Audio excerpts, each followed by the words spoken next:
Yo, what's going on, y'all? This is Marcus Rosa, aka Mazuma TV, back at y'all with some more boxing talk, man. I hope everybody's having a blessed, beautiful, positive, productive night. I hope y'all having a great day overall. We got some things that we currently need to discuss going on in the boxing world. We're gonna talk about the critics stating that Benavidez versus Morel.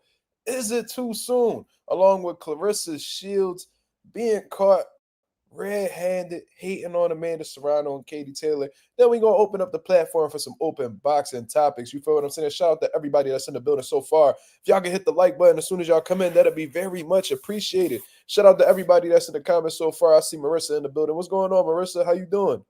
Good to see you on here as always. I hope you had a blessed week. Tomorrow is the beginning of the weekend. You feel what I'm saying? So I hope everybody's doing well. You know what I mean? I hope y'all had a great uh week overall. You feel what I'm saying? I can't complain at all. I'm definitely feeling good.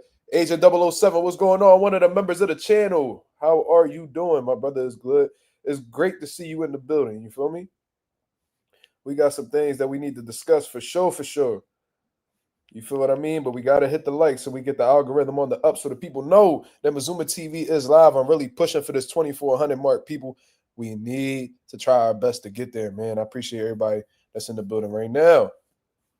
Marissa said, I'm doing all right. I'm in a boot right now because of my ankle. Oh, man. Come on, Marissa.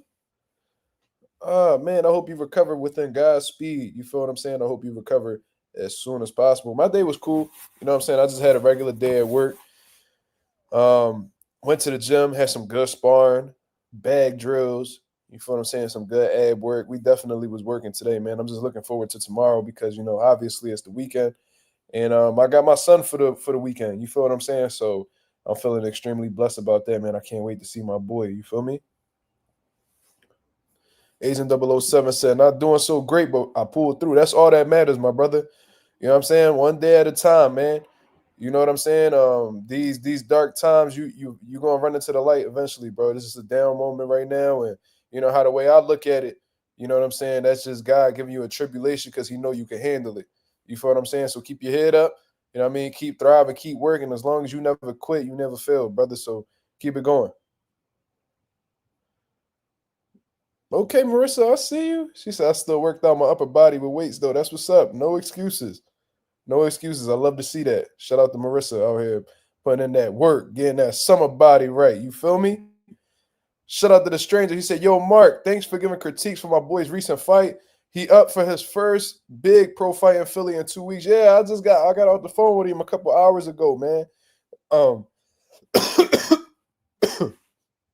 I'm always available for, helping fighters, you know what I mean? Whether it's, some sort of critique or whatever the case is, man. I forgot that was your homie, by the way, too. I actually forgot. But what the fuck was that? What the fuck was that? The hell? Well, anyways, Coffee playing. What up, Coffee? But I'm always here to help out whenever I can, man. I really love the sport that much. You know what I'm saying? Anybody asks for my opinion, you know what I mean. If I had the time, I break it down and I give it to him. So best of luck to him. And I think we'll be meeting, within the next 2 weeks. So we'll definitely link up for sure.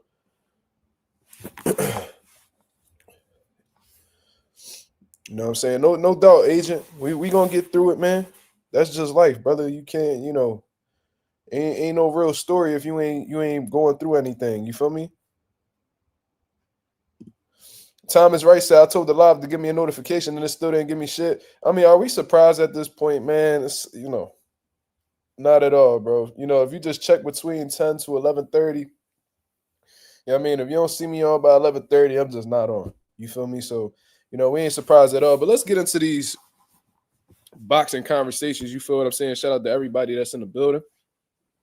We got 11 people. Can we please get 11 likes? Oh, we got 12 likes. Shit. Y'all outdoing yourselves, man. Shout out to the nation and the mob. You feel what I'm saying? So let's talk about one of the things that I've been seeing online because I don't know if about you guys. I'm not the type of person to pick up a book. You know what I'm saying? I'm not like an avid reader. You're not gonna catch me in Barnes and Nobles writing, looking for books to, read and shit like that. Unlike my girl and shit like that, she like to read books. I'm not a big book reader, but I am a big I read a lot of articles. You know what I'm saying? I'm definitely an avid reader when it comes to like, reading like news from news sources, boxing news channels and shit like that. I read at least an hour a day. I ain't even gonna lie to you. I'm just like, what's going on in boxing? You know what I mean? As long as I find it intriguing, I definitely tune into it. You feel what I'm saying? Great Gambino, what's going on?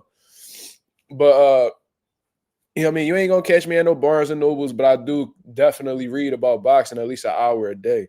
You know what I mean? As long as it's something that I feel is worthy to read. And I seen this article, man. I forgot what news source it was. My apologies for that.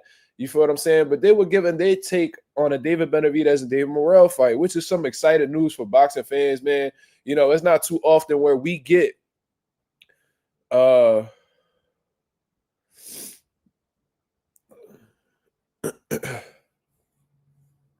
hold on, I was just reading this comment right here. The stranger says, so would a second Roach fight count as Tank's last fight? LOL, like for real?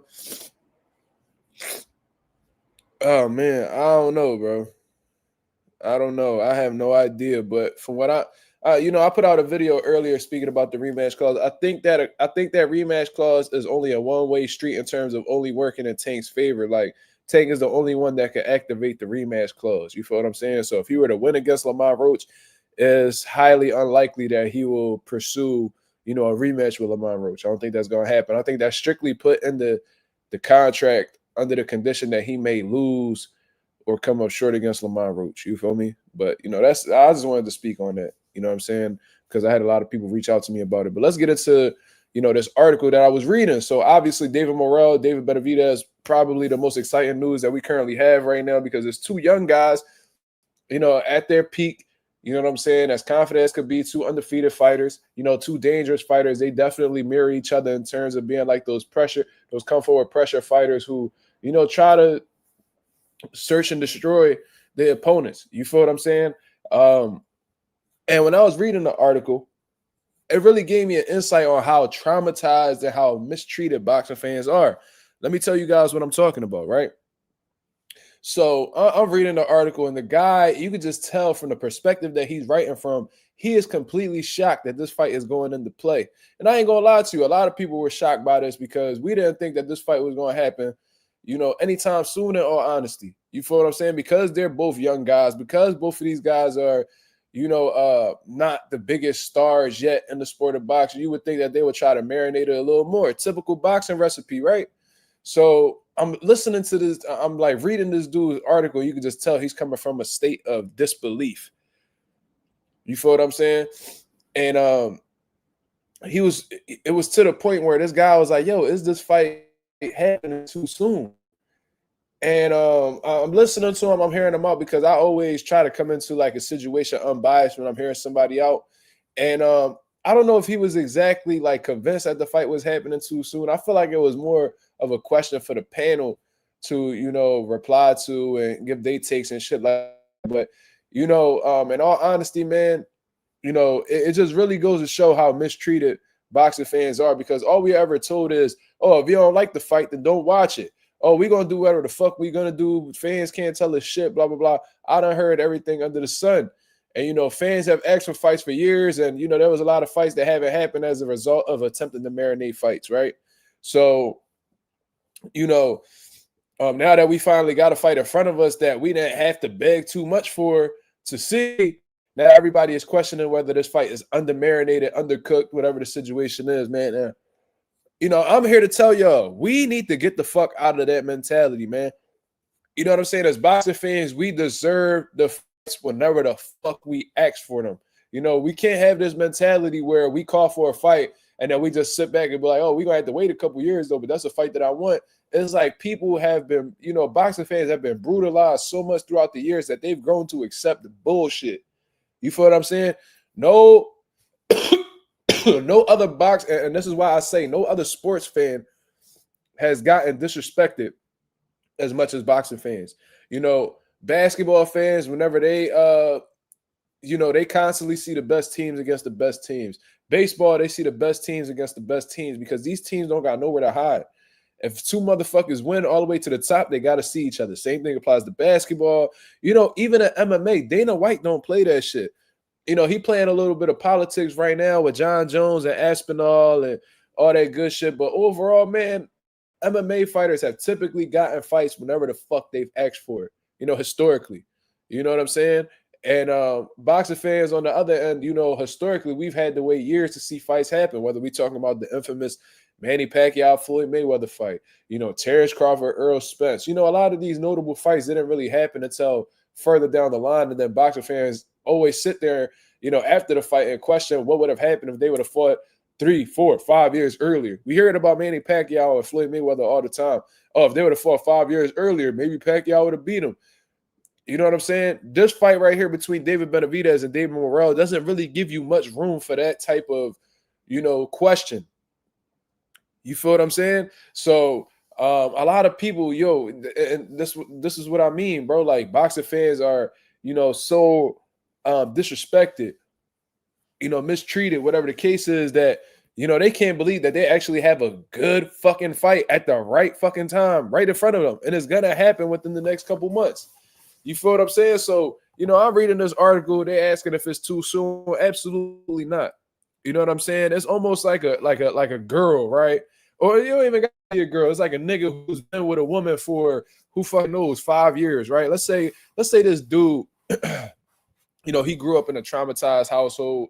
You know what I'm saying? A toxic household, you know, between his parents and shit like that. So that's what he grew up seeing. And then, you know, he goes and he meets this woman and she treats, and, you know, she's a toxic woman. So she treats him like shit. You know, eventually in your head, you feel like that's just what relationships are.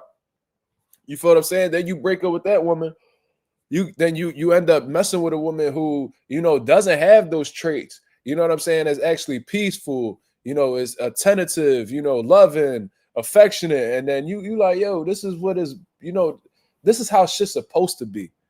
You feel what I'm saying? I've been dealing with bullshit so long. You know what I'm saying? I've been mistreated and, you know, underappreciated for so long that, you know, I finally got something good in front of me. You know what I'm saying? And it's like, damn, it's almost like unusual. Like, damn, this is how it was the whole time. I never experienced that. You feel what I'm saying? I feel like that's where boxing fans are at this point in time. It's like they really cannot fucking believe that they're actually getting something good in front of them right now with no fucking real negatives behind it. You feel what I'm saying? So no, to answer that article's question, no, this fight is not happening too soon. This is how these fights are supposed to be made. And this is why I got a lot of respect for David Benavidez, because, you know, outside of David Morrell, he's really been making these motherfucking fights happen, bro. He's one of very few fighters that listens to fans, knows what the fuck they want. He uses that as a way to really show these guys that he's not all about the money. He got money. Benavidez has been rich for a long time, if we being honest. This nigga was in his early 20s with 7 figures. You know what I'm saying? He made that clear. You know, he was a champion really early on in his career. Money not new to him. You feel me? So, you know, once you get a couple dollars, it's like, you know, what is more fulfilling than that? Legacy, according to David Benavidez, and he's been showing it within, you know, how the way he's been matching up his fights. He's been in some real competitive fucking fights, bro. You know, back when he got his WBC title, when he beat Darrell, you know, he fought Caleb Plant. He didn't have to fucking fight Caleb Plant. He chose to fight him because he knew that was a fight that people cared to see, considering their history and all that. Then he fights Demetrius Andrade. Did he really have to fight Demetrius Andrade as dangerous and, you know, as high risk as he was? No, he didn't have to fight him. But because people, you know, were a little, you know, on edge about his chances against Andrade, he fought the man. I remember there was a lot of people who thought Andrade was going to pull it off the upset. What happened? He beat him. Then he goes up to 175. Took a really risky fight with Vosdick. You know, there was a lot of people like, oh, he only lost to Better Beef. You know, they're about the same size. Benavidez might get exposed. He beats him. So now he's fighting a young dude who only has 11 fights, but is one of the most dangerous motherfuckers in or around this division, who has concussive one-punch knockout power. And as of right now, there's a lot of people who are split down the middle in terms of who's going to win. Did Benavidez have to fight him right away? No, he didn't. He didn't. You feel what I'm saying? No, he didn't. He could have fought Jesse Hart, like he said. He could have fought any, you know, ranked guy in the fucking WBC at 175 and made the fight happen. He could have literally fought somebody that nobody asked him to, but because we asked for it, he gave it to us. You feel what I'm saying? So, Let me get a fucking tissue, bro. This shit is fucking ridiculous, bro. I swear, bro. Like this season, that's why I fucking hate the winter. That's why I don't even be mad when niggas like leave Philly and will go to Florida or like warmer, cities and shit like that. Because for real, bro, like this shit just not it, bro. I fucking hate everything about the winter. I was born in the winter. Fucking hate the winter, bro. On some real shit.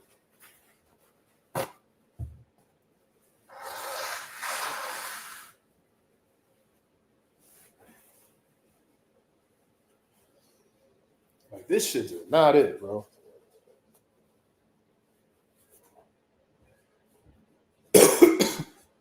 Fucking dark as fuck by 5:30 and shit, nigga. Like, damn, bro, I come in the morning to work. I get the fuck out at 5, and it's already dark outside. I'm getting to my car. It's pitch black out this motherfucker. Like, damn, I can't enjoy at least a couple hours of sunlight, my nigga. Like that's what we doing.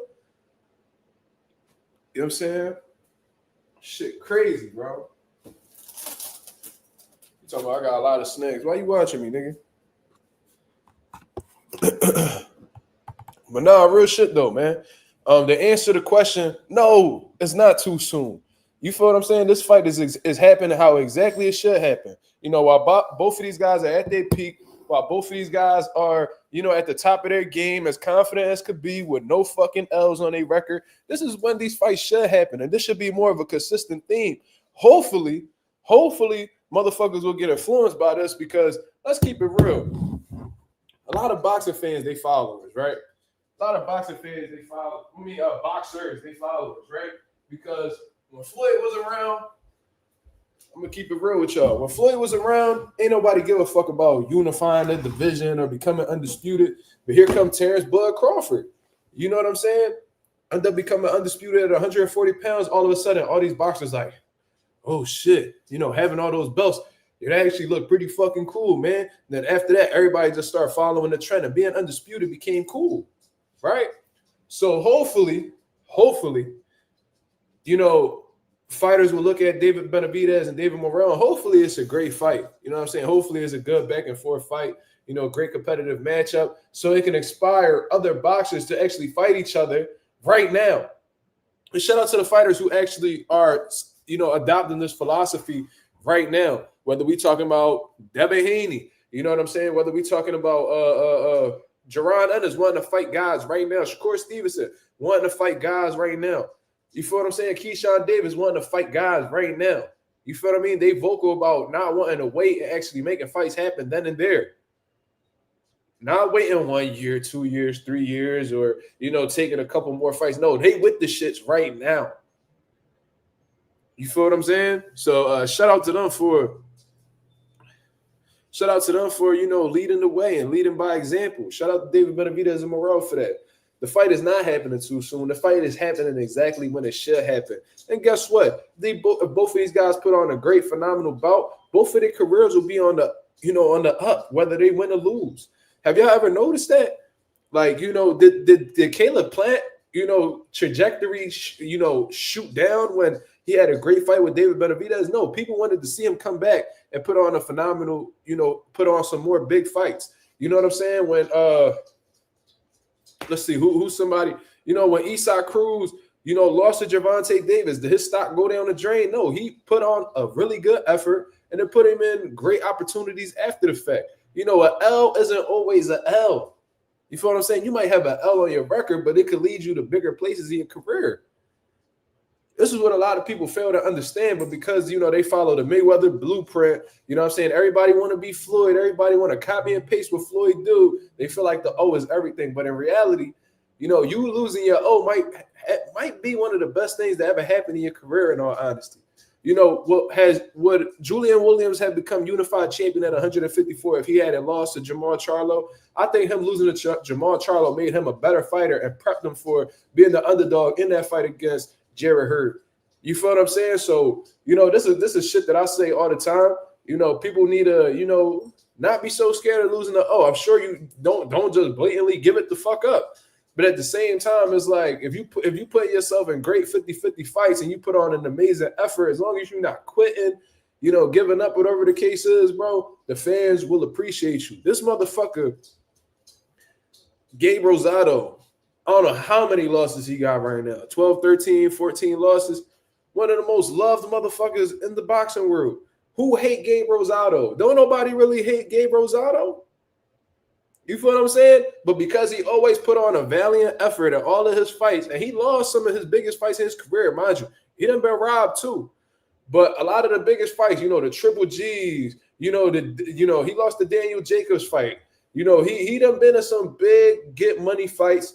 And even though he came up short, people still appreciated him because he went out there and he gave it his all. And that's all boxing fans really ask, for real, for real. Frank Martin did his best with Gervonta Davis. He went out on his shield and all like that. But, they talking about Frank Martin shit. They trying to see Frank Martin in some big fights. They like, yo, Frank Martin, he's still a good fighter. I want to see him fight A, B, and C. You know what I'm saying? So, a lot of people, we need to get out of this mind frame, like, you know what I'm saying? We don't deserve shit now, here and now, at this present moment, we don't deserve the big fights.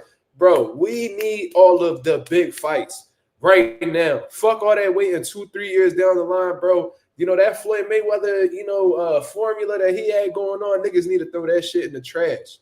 You feel what I'm saying? Because the reality is, whether the fight, if it's a heavily demanded fight by boxing fans, whether it happens, right now or 3 years down the line, they still gonna get a bag. But if y'all were to rematch each other, y'all probably get a bigger bag. Look at what just happened with Amanda Serrano and Katie Taylor. And this is a perfect segue, by the way. Look at what happened with Katie Taylor and Amanda Serrano. They fought each other at a good point in their career. Prior to the fight, Amanda Serrano only had one loss. The first time she fought Katie Taylor, they put on an amazing fight. You know what I mean? Then they went and did the rematch. It got even more notoriety. I just seen Amanda Serrano on mainstream, a mainstream news network over here talking to the people. You know what I'm saying? She was able to showcase, her and Katie Taylor were able to showcase their talents, in front of millions upon millions of people on Netflix. And even though Amanda Serrano came up short, she's embraced. She's loved. People love the effort that she put on with, her fucking eye, her fucking, whatever the fuck, her lobe or whatever right here, her eyelid was hanging off her fucking face. And she went out there and gave it her all. And because of that, bro, she was celebrated. She was respected and all that. You know why? Because she let it all out in the ring. You feel me? Jake Paul put her on. He definitely did. He definitely did. You know what I'm saying?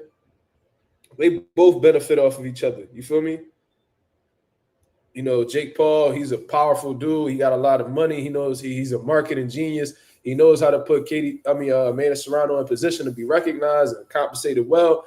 And, Amanda Serrano, because she represents MVP, and Jake Paul and shit like that. Every time she puts on a great fight, it makes Jake Paul look good as a promoter. Did I watch the Sean Porter podcast interviewing Amanda Serrano? No, I did not. I don't really watch the Sean Porter podcast. I think they suck ass for real. I think that Sean Porter is a hater that disguises himself as this humble dude. I think that he's a piece of shit. So I don't really watch his podcast. No disrespect to you, Marissa. I fuck with you heavy, but I don't really fuck with Sean Porter. I think he's a buck-tooth, hating, long-haired ass nigga. Equip FC, he said, what up, Mazuma? What's going on, my brother? He said, well, I don't mess with Colbert, so F Colbert. You know damn well, Chris Colbert ain't gonna fight no Frank Martin. You seen the man he just lost to recently. Frank Martin will stop Chris Colbert with the quickness. But these are, the guys that Chris Colbert are losing to. These are Mexican come forward pressure fighters. Frank Martin gives you that same pressure. That same power with athleticism and ring intelligence as well. Frank Martin will pack Chris Colbert to fuck up with the quickness. You know what I'm saying? Go ahead and take a bite out of the snake. I do it when I feel like doing it. White boy. White boy gonna tell me when to do shit. Do that shit whenever the fuck I want to. Fuck around with you. The Great Gambino said, I want to see Sugar Ray back in the ring. He old but still in shape. I know people will want to see that.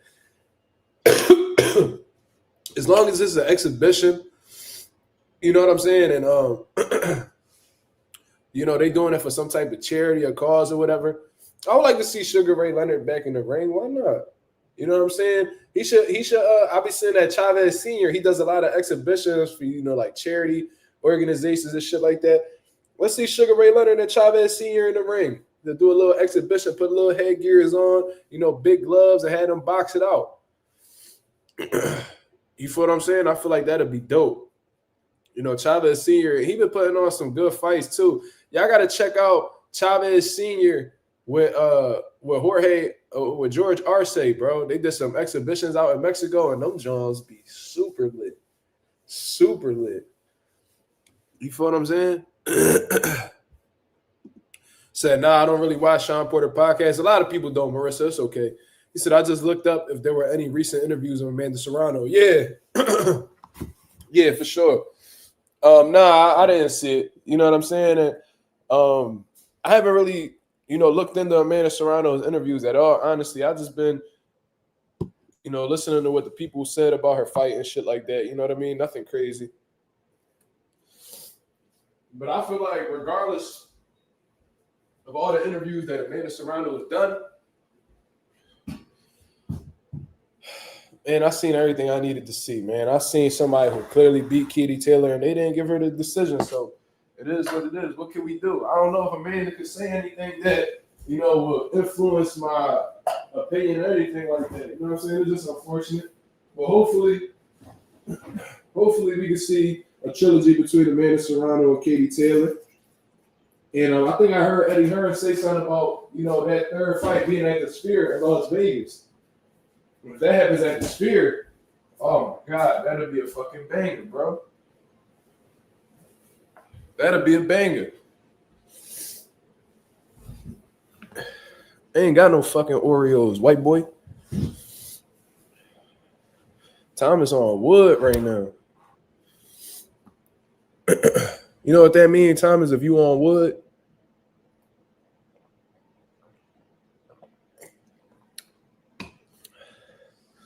Imagine out of nowhere, Slime just dunked on that Spider-Man hoop. Slime can't even reach that shit, man. Slime can't jump. And, my apartment on the 3rd floor, Slime couldn't make it up here. You know what I'm saying? So what it mean? If you on wood, that means you on my dick, nigga.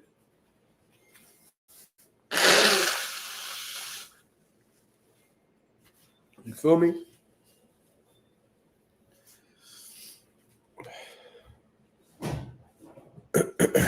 Talking about why you hopping on that baby rim, nigga. Why you hop?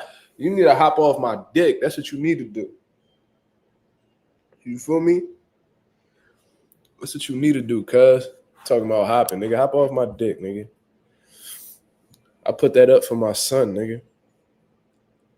But anyways, let's get into, speaking of speaking of Katie Taylor and Amanda Serrano, let's talk about the woman of the hour, man. This shit never fails.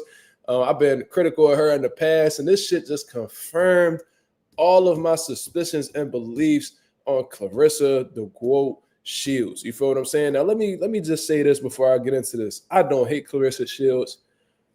I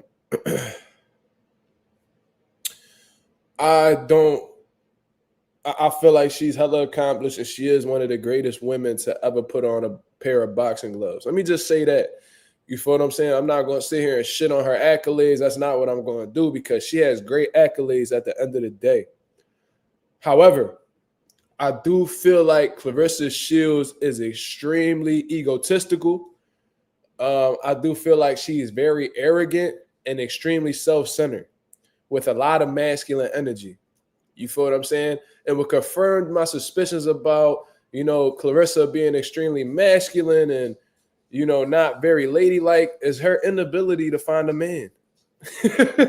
She's on social media reeking desperation. You feel what I'm saying? Every time I go on social media, I don't even know if I follow Clarissa, but she definitely pop up on my algorithm. And she's always talking about how she wants a husband, and she's ready for a husband. And I think she was just engaged not too long ago. I guess that shit fell apart. But, just a side note, Clarissa, if you want a man to really be, dedicated to you, ready to commit to you and things like that, a heterosexual man, They don't want to deal with somebody who acts just like them.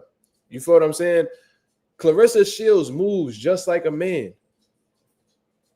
She's engaged still, so why is she always on here talking about how she, bro, I was just seeing tweets from her the other day talking about that she's ready for her husband and, you know, these niggas. She was even talking about how niggas suck out here.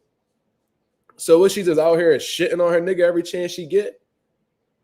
So what's the, I need an update on that. What's going on with that?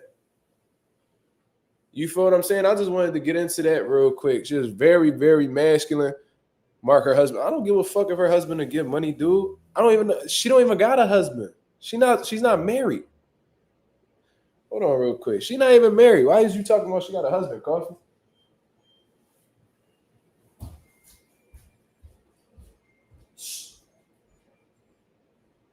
Yeah, come on. Yeah.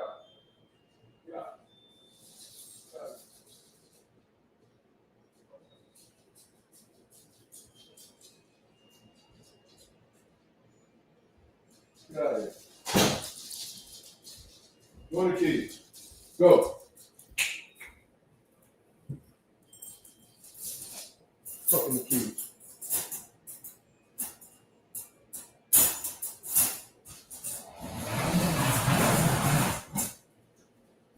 My fault, y'all. Dumbass dog, get on my nerves. Yeah, she was just on the 20v1. You know what I'm saying? But, you know, just for women to know, a real man is not going to deal with a woman who acts like a man. Clarissa Shields is not ladylike. She's not feminine. She's extremely masculine to the point where her ego allows her to believe that she can compete with other men in a combat sport. Do y'all remember when Clarissa Shields was talking about she could beat Keith Thurman? Do y'all remember when she was talking about she could beat Triple G? Do y'all remember that? She really walks around here and acts like she could go toe-to-toe, blow for blow with these grown-ass men. And that was a rare Keith Thurman W, by the way.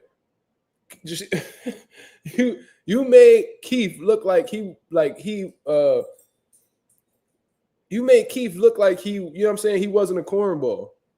She said she want to fight Tank. Like, what? What is you talking about? Yeah, like we ain't just see you get folded up by some regular nigga in sparring. And that was with 16-ounce gloves. Put you on your back, your fucking knees hit you fell on your back, knees touched your stomach. Like what is you talking? You got folded up in this motherfucker like a pizza box. But anyways, like I said, this ain't me going on no fucking hate rant on Clarissa and shit like that. Like I said, she's an amazing fighter. She has amazing accolades, and I'm sure a lot of those accolades, 99.9% of women will not touch throughout the course of their boxing career. That's how phenomenal she is. Whether we talking about the amateur aspect or the professional aspect. You feel me? So that's just the type of lady that Clarissa Shields is. So I just wanted to put that little sidebar out there. The reason why you struggling to find a man to commit to you is because you don't have the qualities that women have that men are attracted to, or you just refuse to show them. And you stuck in this mind frame that men are not attracted to. You ever seen a pretty woman who had an ugly personality? Like a beautiful woman.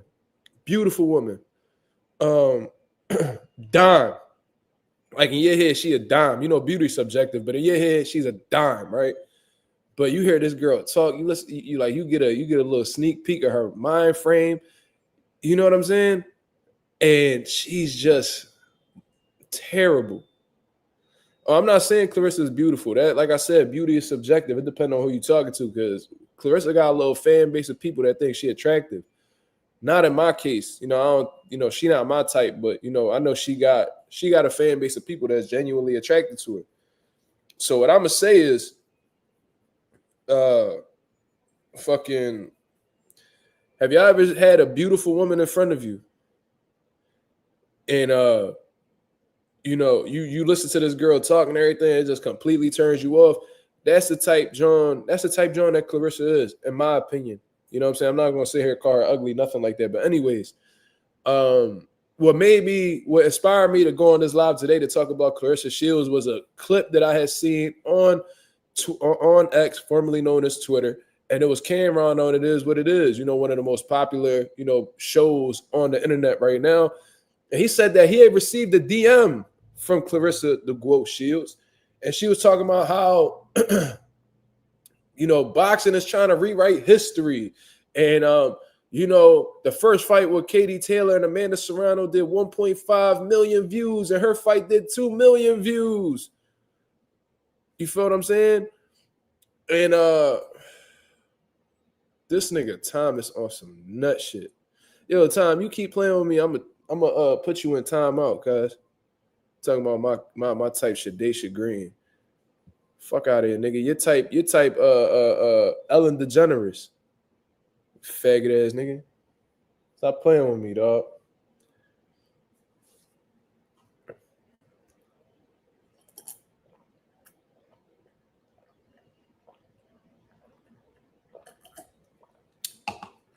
But anyways. So yeah, man. Shadacia has a wife. I'm sure she do. She looked like she got a dick.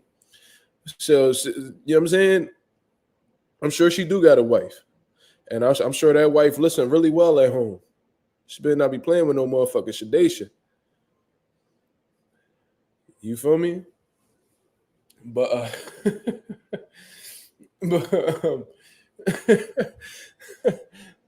nah, man, we ain't about to make no lesbian jokes, man. That shit funny though. But she told Cam, no, let's get into it. She told Cam that the first fight with Amanda Serrano and Katie Taylor did 1.5 million views. Her fight did 2 million views. She has the most watched fight in female boxing history. And, Cam was like, yo, that sound good. But, Katie Taylor and Amanda Serrano Part 2 did 50 million views on Netflix. So you got some catching up to do. Apparently, Clarissa Shields did not like that.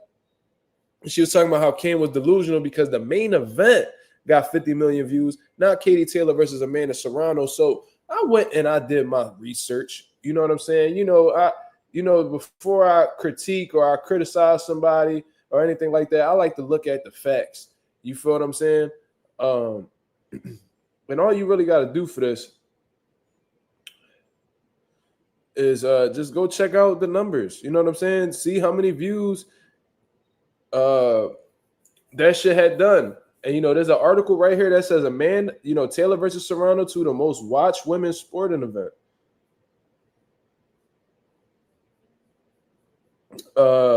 It said it took place last Friday on Mike Tyson. Jake Paul was televised on Netflix, averaged a whopping 74 million viewers. Let me see.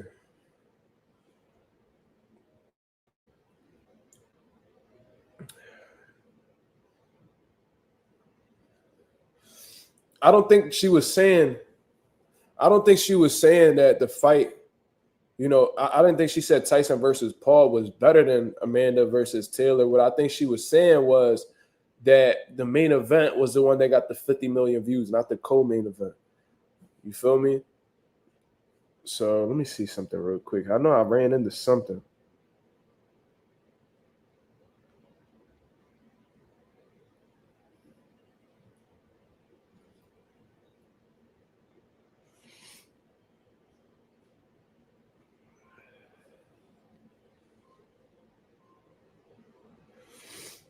Whoa. It says, so this is according to, most valuable promotion. He said women's boxing and all of women's sports reached new heights on Friday, November 15th, with over 74 million views, 74 million people tuning in live around the world to watch Katie Taylor versus Amanda Serrano, with 47 million of those viewers coming from the U.S. and Puerto Rico. Over 108 million watched the Paul Tyson fight. So, okay, Jake Paul and Mike Tyson did more views. He said around 108 million people watched that. But specifically on the Katie Taylor and Amanda Serrano fight, 74 million views. So I don't know exactly what the accurate number is, but whether we talking about $50 million or 50 million views or 74 million views, that's a significant amount of views, man.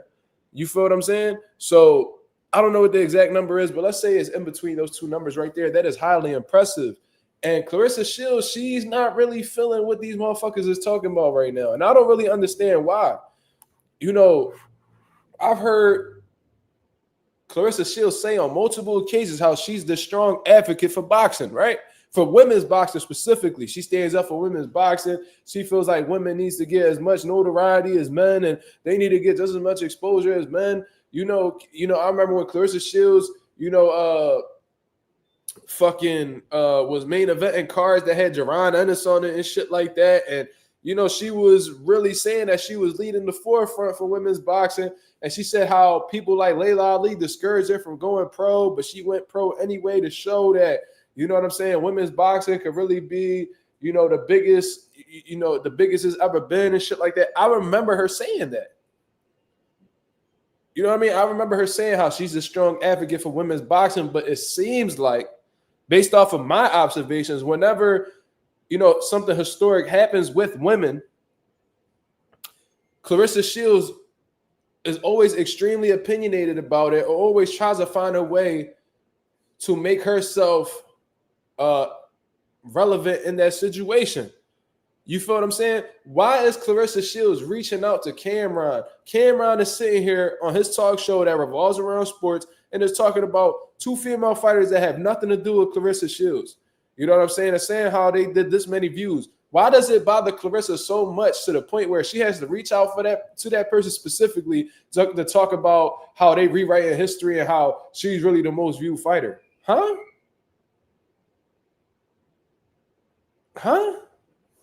So you already be hating on male fighters. You see the exposure that they get. You see how much they get paid. You get into some chicken. You feel what I'm saying? But you feel like you should be in their shoes. So what do? You compare yourself to them. Any chance that they get, people be putting out posts talking about how Buzz, the first 2-time undisputed. That's me, bro. We not talking about women boxing, bro. We talking about male boxing. Because the reality of the situation is boxing is a male-dominated sport. That doesn't mean that there's no room for women's boxing. But when we're talking about boxing, in general, we're referring to men's boxing. You feel what I'm saying? And like Clarissa, she always tries to find a way to make herself the center of attention. She's extremely arrogant, bro. Extremely arrogant. And I don't know. I really, and based off of how the way she's moving, specifically in this situation, I have a question. Are you an advocate for women's boxing, or are you more concerned with you being the leader of women's boxing? Because it seems like you have trouble giving people props, or it seems like you be halfway giving niggas credit whenever women do some shit that doesn't involve you being in it.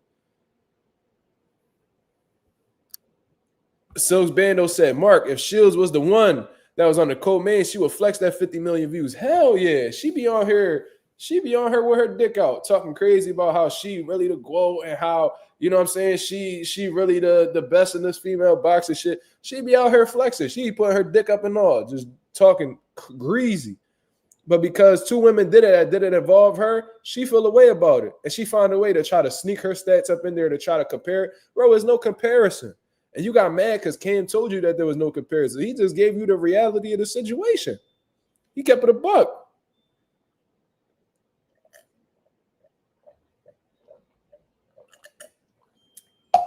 Exactly, Agent. He said she's an advocate for herself. Absolutely. Absolutely. She low-key got like that Floyd. She got a superiority complex, bro, where no matter what the situation is, and for those of y'all who don't know what that is, man, let me just look that shit up for y'all. Let me get the little proper definition for y'all. You know what I'm saying? Google could tell you better than I can. Says a superiority complex is a psychological condition where a person has an exaggerated sense of their own abilities or accomplishments and often uses this to mask feelings of inferiority. Tell me that's not Clarissa Shields. Let's break this down, y'all. Just real quick. Has an exaggerated sense of their own abilities, meaning her feeling like she can really sit there and go toe-to-toe, blow for blow with men when we know that shit is not going to fucking happen. Like, Clarissa, we seen you get put on your ass by a woman. We seen you get beat up by a regular lightweight dude who you had looked like you had some pounds over. Nigga put you down with a left hook, knees touch the belly and all that shit. You feel what I'm saying? And, in terms of accomplishments, you over here trying to compare your accomplishments to somebody who clearly surpassed you. We talking about, viewership. You know what I'm saying? So this is her down to the core. It said people with superiority complex may be boastful, vain, or unwilling to listen to others. That's what she just did with Cameron, people. That's what she just did with Cameron. She just sat there and told Cameron that she's delusional because he went and told her what was reported out here publicly, that they did around 50 million views on Netflix. So he giving you the facts, and then you acting like what he's saying ain't shit. You unwilling to listen to the motherfucker, and you just want to be stuck in your own beliefs. It's just so hard for Clarissa to fathom the idea that women's boxing is doing good with or without her. That's what you should want, though. By the time you walk away from the sport of boxing, you should be, if you're this strong advocate for women's boxing, how you claim to be, you should be okay with the sport thriving without you. What you should be cool with women's boxing thriving, whether you're in the situation or not. You know what I mean? On some real shit, if we being real, she got a little bit of that Floyd Mayweather hate in her blood. You feel what I'm saying? She got a little bit. And what's crazy is Floyd didn't really start showing that shit till he retired from boxing. You feel what I'm saying? Clarissa is doing this shit active while she's an active fighter right now. She's sitting here and, finding ways to either, involve herself in the equation or trying to downgrade something to make herself look good. They just did a phenomenal event on Netflix, bro, and put on one of the biggest fights of the year. And here you come, right? And people talking about how they trying to rewrite history. No, they're not trying to rewrite history. So and this is how you know that she's this self-centered, arrogant ass person. She's trying to make it seem like there's like this fucking huge, agenda out here where they're trying to rewrite history to try to make her look bad. Clarissa, you not that important. You not that important where people want to rewrite history to make you look like you insignificant and shit like that. Like if you was really putting up them numbers, people would give you props, but you not. You feel what I'm saying? And in terms of being the quote, that's your opinion, and I'm sure a lot of people rock with you. I see Shakur Stevenson put the stamp on you and say that you the GOAT and shit like that, but y'all friends at the end of the day. He's just rocking with you. I think there's a debate. I think that there's a debate.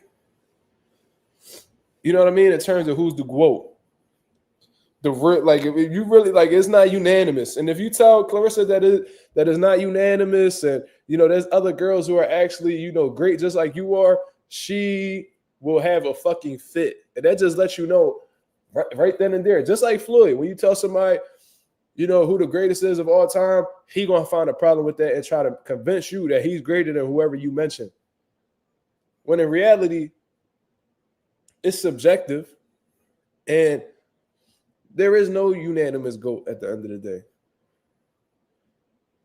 Rouse said, I can already tell she's going to be like Floyd when she retires. When they ask her about a woman fighter on the come up, she's going to start talking about herself. Exactly. Hopefully Clarissa don't become no promoter. Hopefully she don't come out with GOAT promotions or some shit like that, because if she do that, she gonna be sitting on that motherfucking stage, trying to amp up a fight, and she's going to talk about her gold medals the whole time.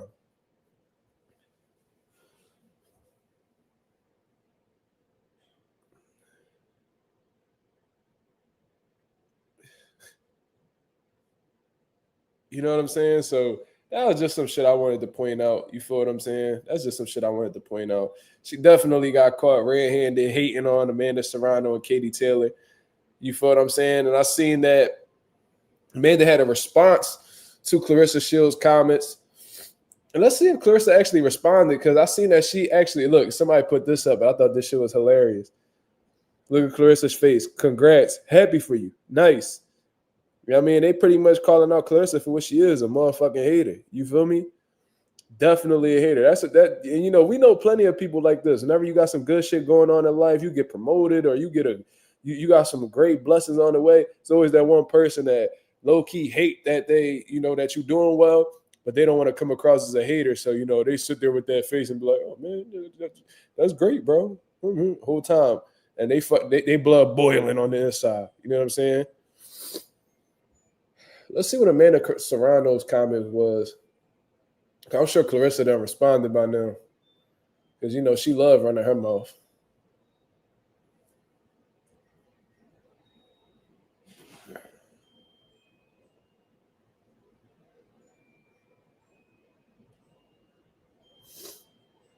And, you know, I feel like Amanda ethered her. I feel like Amanda really ethered her. So let's go into this shit. So it looks like Clarissa actually deleted her response, which is kind of funny. But Amanda Serrano had put a shocked face when Cameron exposed Clarissa's DMs about them and shit like that. And then Clarissa was like, you made that face because it's facts. Then Amanda Serrano responded by saying, facts are facts. When your numbers came out as 2 million, no one commented about it. Now those numbers are smashed and you are upset. How do we make women's boxing grow if that's truly the goal for you? If it bothers you that someone does good, we fought our asses off to elevate the game. I fought with a gruesome cut to show the world that we women can and belong on the big stage, not to prove that I'm better than anyone. You and I are real different and want different, hun. That's obvious. God damn. God damn. Sheesh.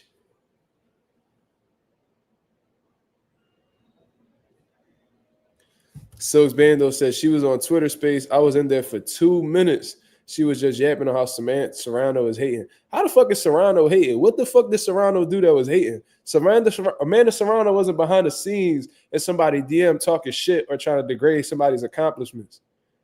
She responded to somebody hating behind the scenes. She responded to somebody hating on her behind the scenes, behind closed doors. You feel what I'm saying? And because of that, Amanda's a hater? Come on, dog. If Amanda was a hater, I say it. Amanda Serrano has not showed me anything that gave me the impression that she was a hater. It seemed like she just be in her own lane, getting to the money, you know what I mean, making some big fights happen and doing some great shit in the process of all of that. And then if we being serious, bro, like Amanda Serrano is making a strong case for being a GOAT herself. And I feel like Clarissa Shields has a problem with that. You know what I'm saying? Amanda Serrano, you know what I mean? She's a 7-division world champion, bro. Like a lot of people don't really take that shit into consideration. For a female to do that, that's extremely impressive. The only person in boxing history, male or female, that has surpassed that was Manny fucking Pacquiao, bro. 7-division world champion. She's the first woman to get a 7-figure payday in the sport of boxing before Clarissa Shields. You know what I'm saying? She done did the undisputed shit. You know what I'm saying? She has the second most knockouts in female boxing history. She's only behind Christy Martin, bro. First woman to do 12 3-minute rounds. Come on, dog. Like the shit that she doing, bro, is historic. She really a trailblazer in this female boxing shit, bro. Now that don't take away from what Clarissa Shields has done, but you know what I'm saying? Like Amanda Serrano got a strong case for herself. And just because you give yourself that nickname don't mean that everybody got to acknowledge you as that. Just because you gave yourself the name of GWOAT, you know, because you was walking around calling yourself T-Rex. Now you the GWOAT and shit. And when people don't, you know, agree with you being the GWOAT and shit like that, you have all type, you be ready to have a titty attack. She did 3-minute rounds, bro. And, you know, Amanda Serrano's such a trailblazer. She's such a trendsetter that the WBC was strictly against her doing 3-minute rounds. Oh, you know, trying to marginalize women, talk about how, you know, females should only do 2-minute rounds. You know, start breaking down their whole anatomy and how, you know, they can't keep up with, you know, it goes against their health to, you know, go past, you know, 2-minute rounds. Man, it was like, you know what, you can hold this belt. You know, you don't want to be for it. All right, I'm going to fight this girl. You feel what I'm saying? I'm going to give up this belt, and I'm going to show y'all that I can compete the same amount of rounds and the same amount of minutes as men. And she did a sensational job. Sensational job. And she's been requesting that for her fights ever since then. Katie Taylor's team turned it down. If they would have agreed to it, that would have been a 12-round, 3-minute fight. Well, 3-minute rounds, 12 3-minute rounds. That fight would have been the same amount of time, the same amount of rounds as men. You feel what I'm saying? So I see all this shit that Amanda Serrano has accomplished. I see all the shit that she's been doing, to change the sport and, really leading the way in her own lane. And I feel like Clarissa Shields is intimidated by that.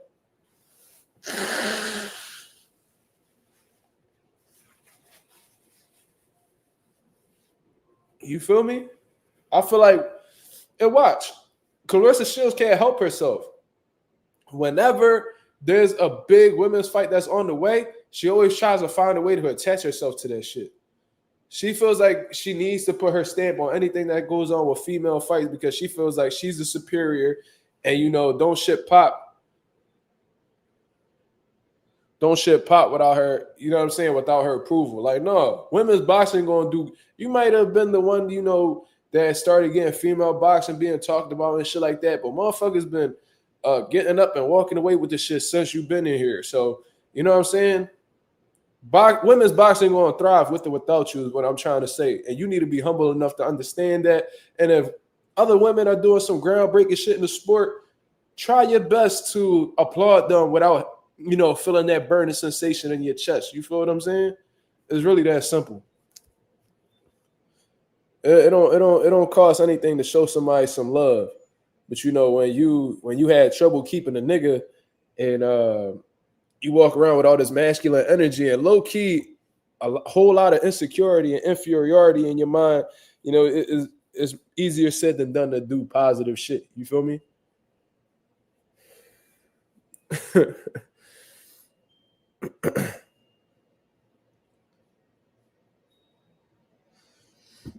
Says Silk's bando. Silk's on a roll. He seemed pretty interested in this conversation. He said Floyd and Shields from Michigan, what they got in the waters. I ain't even about to diss Michigan for that, man. I'm not. I ain't gonna blame Michigan for how the way they moving. You know what I'm saying? But that should definitely be funny how the way they be moving. I just think that they both big dogs. You know what I'm saying? Like they, Clarissa Shields, she look at herself as a big dog. You know what I'm saying? She look at herself as like the leader of women's boxing. Floyd look at himself as a big dog. He feel like he the best ever. You feel what I'm saying? So, when they, when you've accomplished what they've accomplished and shit like that, it's pretty easy to, develop this sense of, arrogance and ego and shit like that because you feel like you can't be faded. But then, it slowly transitions into, low-key showing that you an insecure motherfucker. You know what I'm saying? And, it's gonna keep showing. It's going to keep showing. Clarissa going to keep showing herself as a hater.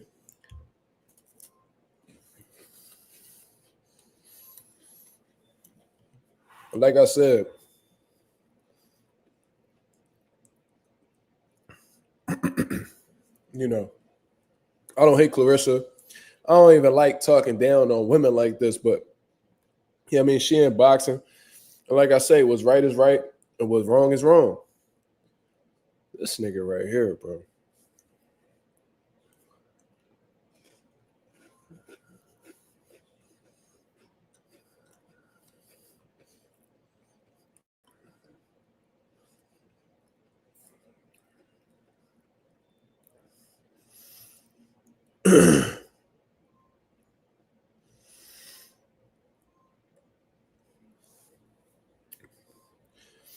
Great game. Said Great Gambino. Amanda should spar with Benavidez if she's able to. He'll get her right for Katie. He way too big for Amanda, bro. You could find high volume boxers.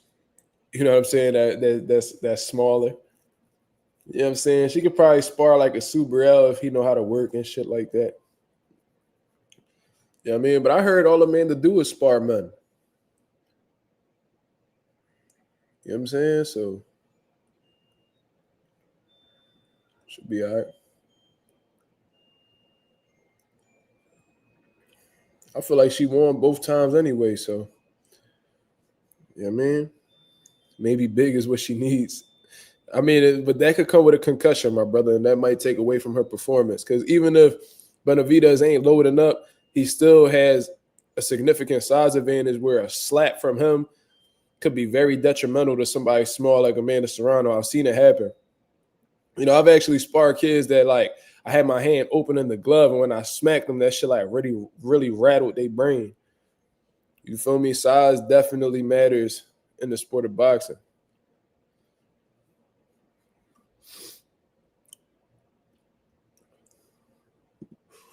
T said Amanda on the Sean Porter podcast, she came in the fight below 137, and Katie must have been 150 plus. I mean, that's definitely possible, but, you know, it didn't look like the weight really helped Katie at all. Because at the end of the day, you know, Amanda was the aggressor the majority of the time. You know what I'm saying? And maybe if she came in 150 plus, that's probably what helped Katie Taylor stay on her feet for real. But we got to take into consideration that, you know, Amanda moved up 3 weight classes for this fight. She went from 126 to 140. So think about it. 30, 35, got the 40, right? So because she got the 40, bro, you know, she had to really eat to get up to that weight class. She had to really eat to get to that weight class, and she was fighting at, you know, an extremely comfortable weight for her. So she was at a disadvantage from like a weight aspect, but Amanda Serrano's so talented and, you know, has, you know, a different type of motor, has a different type of grit, has a different type of power where she was able to neutralize that size advantage that Katie Taylor had.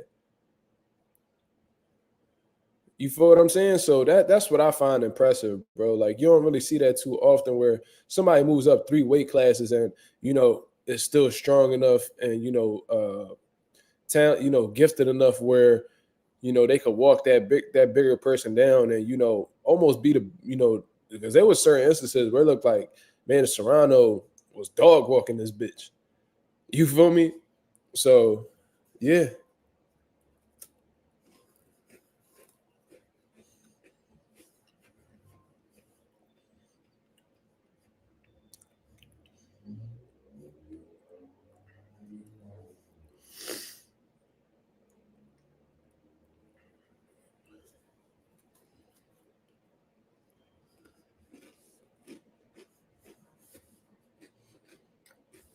Mm-hmm.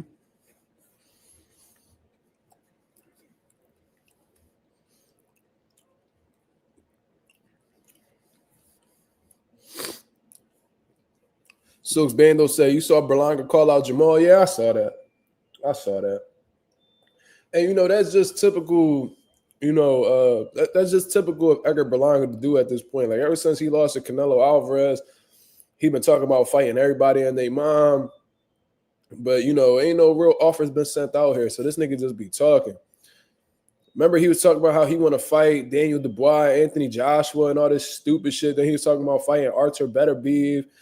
Now he talking about, you know, whoever has some type of relevance or something coming up, Berlanga out here just dick eating, trying to come up off their name, trying to look for some type of clout, you know, attention seeking for real. You feel what I'm saying? Jamal Charlo, I don't know what the fuck he got going on. As far as I'm concerned, he's supposed to be fighting Thomas Lamana on Gervonta Davis's undercard. This is what I heard. If that's the case and that's solidified and Edgar Berlanga knows that, then why would he call him out for a fight? I'm sure Edgar Berlanga, you know, is informed of what's going on in the boxing world. I'm sure he's aware of the rumors. If you know that Charlo has an opponent, if you know that he has a fight date, why are you calling him out to fight? If you know he's occupied with other things, that just goes to show that the man be clout chasing, bro. Great Gambino said he should fight Steven Nelson. That's somebody he not going to call out. You know why? Because Steven Nelson not only will beat the dog shit out of Edgar Berlanga, in my opinion, but he's available. He's available. You know what I'm saying? And Edgar Berlanga is not going to call out anybody that's available for a fight as of right now. And knowing Steven Nelson, Bud and them, they would send Edgar Berlanga an offer. They would definitely be looking. They would definitely be interested in that fight. And Steven Nelson will beat the shit out of Edgar Berlanga. I would really bet whatever on that. Even with Steven Nelson being a little older, I really genuinely feel like he will fuck Edgar Berlanga up. I'm very confident in that, actually. And in all honesty, he has the power to stop Berlanga. And the ring intelligence to make him look stupid. Just my opinion. I think Steven Nelson, one of the most underrated fighters in boxing right now. You know what I'm saying? But this some great conversations, man. Let's get into some open topics, man. What we talking about? What's on the people mind? What's on the nation mind? Let me know, man. We got 23 people in the building. You know what I'm saying? Let me check where the likes is at. Let me check where the likes is at. Let me check where the likes is at. Let me see. Talk to me, people. Nelson from Bud Team. Yeah, that's what I'm referring to. Yep. Him and Bud like best friends. Okay, we got 26 likes. Salute. Nelson from Bud Team. Yeah.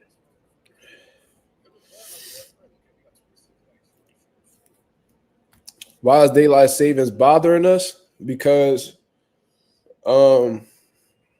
lack of sunlight has been shown in multiple studies to cause depression.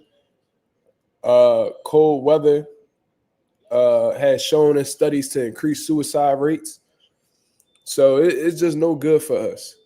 You feel what I'm saying? So when you mix the cold weather with a lack of sunlight, you know, you're going to have a whole lot of negative feelings and negative mentalities. You know, if you ever look at the coldest areas in the world, they typically tend to have the highest suicide ratings. That's not a coincidence. You feel what I'm saying? So that's pretty much what it is. I've been vocal about this. I've dealt with seasonal depression ever since I was about 14, 15 years old. You know what I'm saying? And it's a motherfucker, bro. You know what I mean? But as long, you know what I mean? As long as you keep your mind active, you know what I mean? You be all right. This ain't the first winter I've been through with this, and it ain't gonna be the last. You feel me? Hopefully, you know, when I get this channel popping and when I really get this boxing shit off the ground, hopefully I can spend the winter in Puerto Rico. You feel what I'm saying? So I could avoid this feeling overall. What? T says, someone asked me my thoughts on a sandwich generation today. I didn't know what that shit was. What the fuck is that? What the fuck is that? The sandwich generation.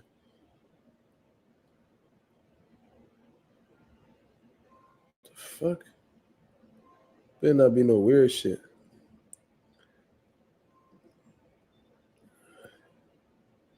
The sandwich generation is a term for middle-aged adults who care for both their aging parents and their own children. Okay.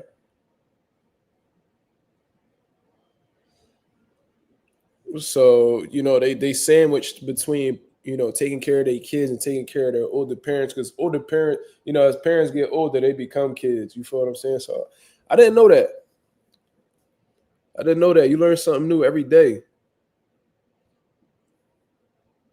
I'm certainly not in the sandwich generation yet, but I guess that's interesting. That got to be difficult. He said this channel gonna go crazy. I hope so, bro. You know, I never really cared to be a big channel as long as I had like a good community that wanted to talk boxing. That's what keep me thriving at the end of the day. But I definitely got a goal of I definitely want to reach 10K before it's all said and done. You feel me? That's the goal I want. I want to hit 10K. We getting there day by day though. We got more work ahead of us than behind us, but we working every day though. Yeah, I already built the community, but I want it bigger, goddamn it.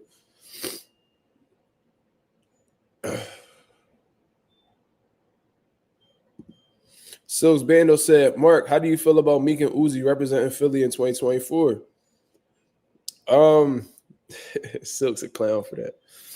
I don't know, bro. Like, I don't really pay, you know, Meek, I ain't gonna sit and lie to you. Like, I fuck with Meek Mill music. You feel what I'm saying? He got some of my favorite songs of all time, if we being honest from a rap perspective. Uzi, on the other hand, you know, besides like the little hits he done had in the past and shit like that, I never really paid attention to Uzi. You know, so I don't really got much to say about him. You know, obviously I don't be, you know, too fond of what he be doing. I think he be doing a lot of weird shit. But that's his pride, like that's his right to do. You know what I'm saying? I can't tell somebody how to act or how to dress or what to do on stage and shit like that. But he might represent, like the Philly music, but he definitely don't represent Philly people. You know what I'm saying? Like he don't represent me. I know that. You know what I'm saying? The only motherfucker that can represent me is me. You feel me? So I mean, I could really care less about what anybody do. Uzi said Uzi a little weirdo. He definitely be doing some weird shit, cuz. Just keep it going. All it takes is one night to jump. That's a fact. You think Canelo gonna fight Christian and Billy? I don't know what Canelo gonna do, bro. Cause like at this point, it's like what you doing? Like I don't know, bro. Like he fought Edgar Berlanga, he fought Jaime. So it's like I don't know. I don't know if he gonna go up to 75. Niggas was talking about he gonna fight Better Be. He ain't gonna fight no fucking Better Be. We just gonna have to sit and wait. Christian and Billy, if Christian and Billy was to get an opportunity over Benavidez, bro, that would really piss me the fuck off, but it wouldn't surprise me. And if that fight were to happen, I really hope and Billy fucks Canelo up. You know what I'm saying? That's just what I'm on. Like, if you're gonna give us bullshit fights, I hope you get cooked. That's just the type time that I'm on. How's the gym? The gym was cool. We had some good sparring, some good work. You feel what I'm saying? I can't really complain, bro. Canelo and Bud incoming? I don't think so, man. I don't think so. I don't think Canelo really gonna, entertain that shit. Looking back, I hate that 2016 to 2018 SoundCloud rap. SoundCloud is a legendary motherfucking website, bro.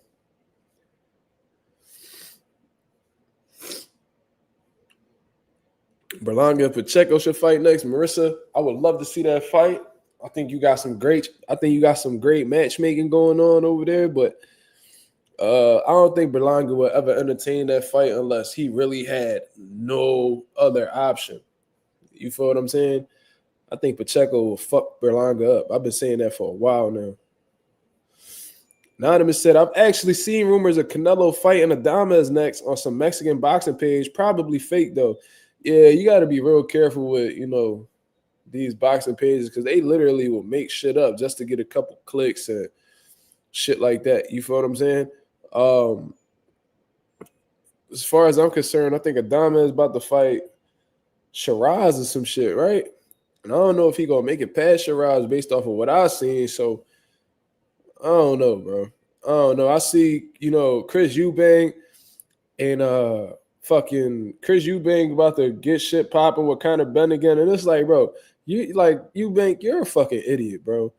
Like he showed, bro, they gave you the opportunity to tell you somebody tried to cheat against you before the fight even happened. There's some people that didn't find out they was cheating until after the fight. So they gave you a pass, like, yo, this nigga cheating, bro. Don't get this nigga opportunity. What you do? Go ahead and try to renegotiate another fight with him. You're going to give this cheater another opportunity to cause some type of harm to your life. You're a fucking idiot, bro. Now, if Conor Benn finds a way to, finesse these drug tests and then he come in here and beat the dog shit out of you, like let's say this man, finds a way to, he cuts off the cycle at the right time and he reaps all the benefits of the PEDs. Then he goes in there and all of a sudden there's that big punching ass Conor Benn again. You ain't gonna have nobody to blame but yourself. You should never give a cheater another opportunity. If your bitch play you, you should never take her back. Now, if that shit going on and you just happen, she playing it off well and you never peep, that's different. But if you blatantly know somebody done got caught up going behind your back trying to finesse you and you still willing to, take them on, you deserve whatever comes after that. Fool me one time, shame on you. Fool me twice, can't put the blame on you. You feel me? You said I went back to my ex before your time. You was a goofy. You were on a different type of time today. So your ex, hold on, Thomas. Your ex played you and you went back to her? Mob. Shout out to the boy Derek, the maestro. Loco the Maestro Moore, he said, he one of the, he one of the leaders of the Mazuma mob. You feel what I'm saying? He said, how you think Frank versus Keyshawn would turn out? I think that's a great fight, bro. Like, if we talking about in terms of momentum right now, I think Keyshawn got it. You know what I'm saying? But Frank, he slept on, bro. I think a lot of people seen that performance against Gervonta Davis and just brushed him off. But Frank Murray, he dangerous, bro. He's athletic. He's smooth, calculated. Got some good boxing ability. Whenever he got to use his legs, he'll use his legs. Keyshawn, he's smooth, calculated too. I think he's a little bit more precise than Frank Martin and shit like that. That'll be a good ass fight. Keyshawn, I think he's ahead of Frank Martin slightly in the skills department. But damn, like Frank Martin, a big lightweight too. I heard he moving up to 140. That's a good ass fight. But I'll probably go with Keyshawn if we talking about right now. We gotta see how Frank Martin bounced back because he literally went to sleep his last fight. You feel what I'm saying? So we just gotta see how he bounced back. But Frank, he going up to 40. Yeah, but she apologized. I was like, okay. Oh, Tom, you a sucker ass nigga, bro. Tom, did you ask your father about that? Like, did you talk to your dad about that situation? If you did, what did he say? Call me playing talking about I'll visit one day. Man, you ain't gonna do shit. You been saying that shit since you joined the channel, nigga. Call me playing to talk about he gonna come to the gym for I don't know how long. He never come. That's what I'm saying. Like, I don't really think he's from Philly. How he claim he is. I think he be capping. Nigga be lying. Trying to appeal to people and shit. He not really from Philly. You don't even follow niggas on social media. He probably a catfish, for real. Probably a catfish.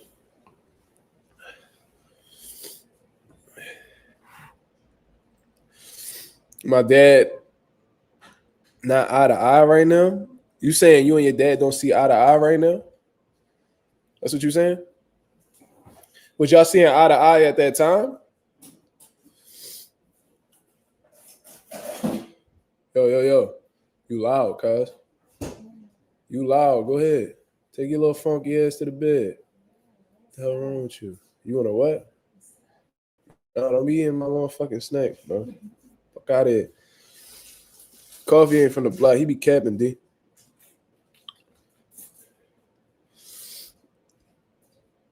Yo, Tom, why? I could tell you ain't got that. For you to take that bitch back after she done played you, I don't know if you trolling, I don't know what you doing. I could tell you didn't have that male figure in your life to smack the shit out you for making that dumbass decision. I could tell that your dad was not like, because on some real shit, bro, if my son ever came to me and told me,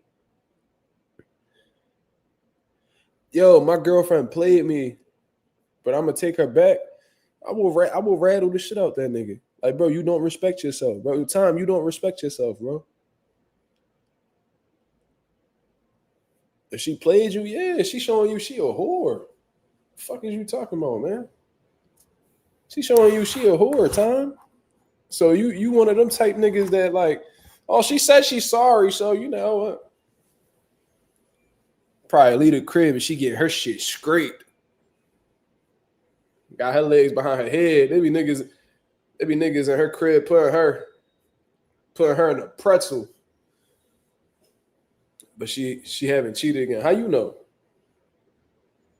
How you know? Thomas, you said Thomas gotta be smoking K2. Yeah, that nigga got holes in his brain, cuz.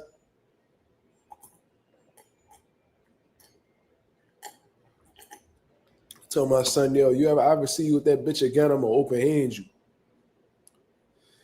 You go through her phone? Bro, if you going through her phone, you don't trust the bitch. Why is you with her? I've never went through my girl phone. Never. I don't even get the urge to do that.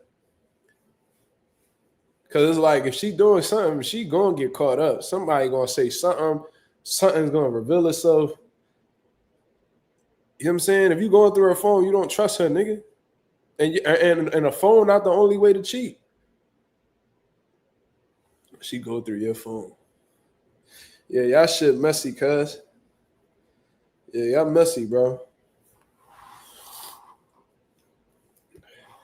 There's no way I could be with a bitch if I knew that there was another dick in her while I was with her. No way. Strike one and you out, buddy. But anyways, let's get into the boxing talk. Let's redirect this back to the boxing talk before I get up out of here, man. I probably got like another, 10, 15 minutes. So what we talking about? It's time over here. You can tell he ain't got no dad. I ain't gonna say that. He ain't got no father figure. You need to go ahead and talk to your dad, cuz. You need to go talk to your dad. Because it sounds like you need him.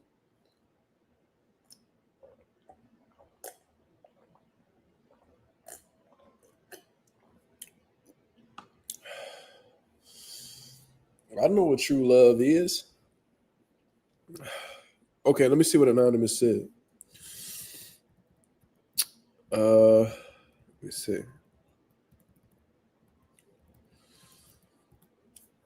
Speaking of 140, what y'all think about Kambosos moving up? Personally, I want to see I see a T.O. rematch or a Paro homecoming fight. Well, I hope that Paro doesn't give him my opportunity because I feel like there's much better opposition that he could take on that'll be a more competitive fight. I really feel like Kambosos, as soon as he became unified, this motherfucker hit the jackpot in terms of, opponents and shit like that, man. He beats Teofimo Lopez, gets 2 big paydays in Australia with Devin Haney. Then ends up fighting Vasil Lomachenko after he gets a controversial decision to fight before. This dude has been hitting the motherfucking lottery, bro. You know what I'm saying? Like, this man has been on, since he's beat Teofimo, what's he been like? 1-3? And then got stopped against Lomachenko, who wasn't even motivated for the fight. So now you're going to move up to 140. All right, cool. A T.O. rematch, I'm actually for that. I actually like that fight. I want to see how T.O. approaches that. And if he were to walk away from that fight, that'll let me know that T.O. pussy, which I already think. But a T.O. and Kambosos rematch, I like that shit. You know what I'm saying? I like that shit. I want to see them run it back. I want to see, if Kambosos just had a good night or T.O. just really got, style issues.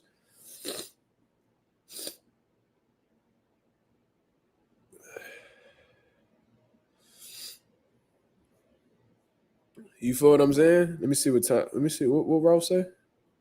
Well, I can't see Ralph comment. Marissa says T.O. will win the rematch. He probably is in a better spot than Kambosos. Seemed like Kambosos went on a decline after the T.O. fight, but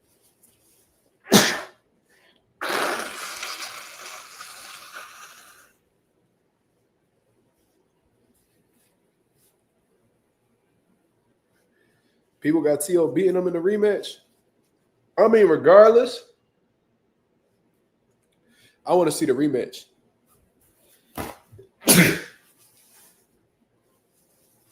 I wouldn't mind seeing that at all, actually.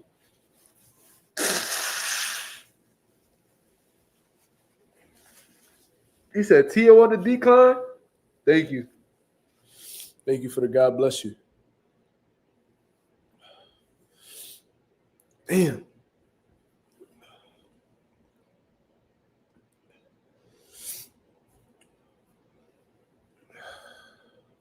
Shit. My fault, y'all. T.O. about to have PTSD when he see Kambosos. Yo, that's not even a joke. That might be some real shit. Seeing certain people or reliving certain memories could definitely trigger some traumatic shit within you, bro. So you saying that as a joke, that might be some real shit. And that goes hand in hand with what Anonymous just said. He said that I think T.O. wins, but Kambosos does have some kind of mental edge on T.O. That's how he beat him in the first fight. I definitely think the psychological games played a part. I think he got T.O. extremely emotional in the lead up to the fight, and that's why T.O. really just went complete. He went into the fight completely arrogant, unfocused. And he paid a price as a result, and he blamed it on having a hole in his esophagus and all this bullshit. When in reality, you just had no game plan. You didn't respect Kambosos, and he made you pay for getting, reckless in that motherfucker.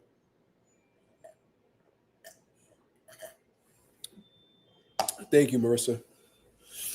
Mark, do I have asthma too? Growing up, I had asthma, but it hasn't been active in years, bro. Like since I was like 12. So like I was in and out of the hospital with asthma in my early childhood. But like once I hit like 7th, 8th grade, that shit was no longer a factor, and it hasn't been since then. You know what I mean? God bless you, honey, sir. Yo, get off my live, yo. If I beat you the fuck up, yo. Real shit. Fuck wrong with her? What?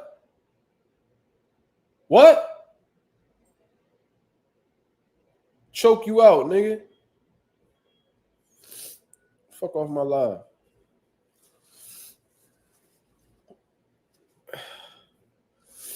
You hear me sneezing from a mile away. You mean a door away, you idiot? Yo, you know what? That's how we press trolls in real life.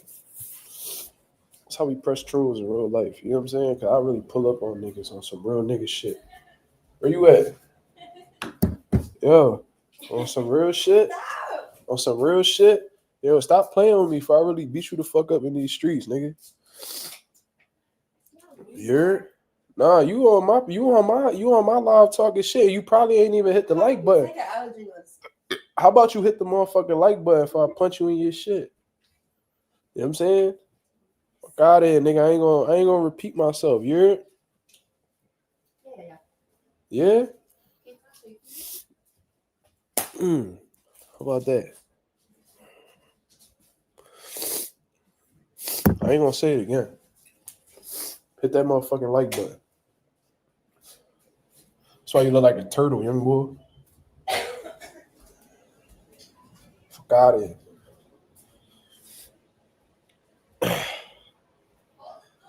Nah, I ain't close this shit. Close your mouth. Fuck wrong with you? See my Christmas tree, nigga?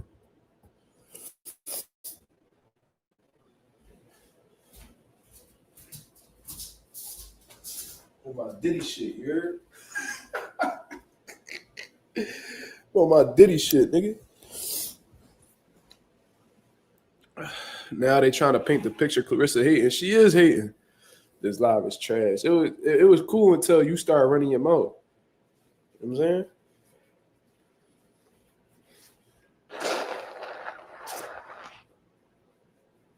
Clarissa is hating.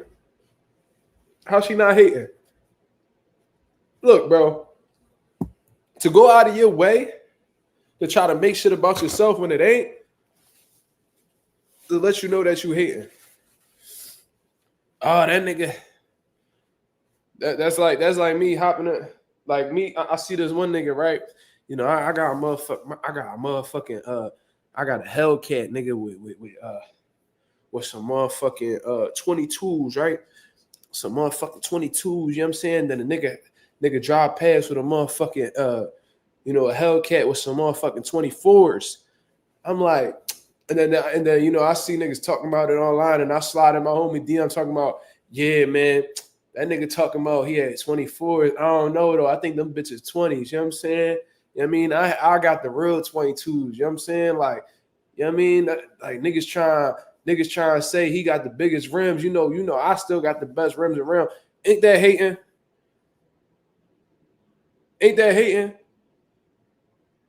You over here trying to downplay somebody else's accolades and try to make yourself still look like the Uno. Nigga, you a clown, nigga. Keep it a buck, nigga. You's a clown, nigga. KS, what's going on, brother? You know what I'm saying? Yo, Thomas, you gotta hit me up on social media, bro. hit me up on Instagram, bro. I mean, we gotta have a conversation, because you can't be out here moving like that, man. You gotta make some adjustments in your life, cause you might have to move to the city, nigga. Saying you might have to come to Philly, dog. I don't know. I don't think Delaware for you, dog. I think you need to get exposed to some real shit. You heard? You need some guidance. I could tell you lost a little bit. Real shit. But yo, on some real shit, to get back to that Kambosos situation, I feel like right now, him versus Tio, that'll be a good fight, bro. I want to see Tio. You know, I don't really give a fuck about Tio. You know, I don't really feel like he deserves, you know, any type of spotlight. I think he's a fucking racist. But, you know, I can't deny he's one of the top, you know, young guys in the boxing world right now. He is a top 140 guy in the world right now. And I think him and Kambosos will be a good fight for the sport of boxing. I think that'll be a great build-up. You know, that trash talk gonna go crazy. You know, Kambosos' dad don't like T.O. dad. They got into a little scuffle from what I understand. You know, T.O. Sr. stay taking L's outside of the ring. You know what I mean? T.O. Sr. got, you know, a styrofoam chin and shit like that, always getting put out. You feel what I'm saying? So that'll be a good little build-up. You know what I'm saying? And, you know, Kambosos is on the decline right now. So that could be an opportunity for T.O. to take advantage of. And they could probably make a nice little bag in the process. But is T.O. going to be willing to take that chance? Tay don't want to. Oh, you don't want to see that again? Why not? That was bro. T.O. and Kambosos, the first fight, that was a good fight, bro. I think that was a good fight.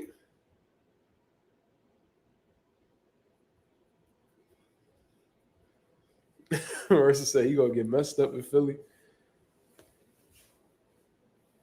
T.O. suck royal ass, guys. Kambosos is trash, and so is T.O. But Tay, I mean, you entitled to your opinion, bro. I ain't about to be trying to convince you of shit, but tell me that first fight wasn't lit.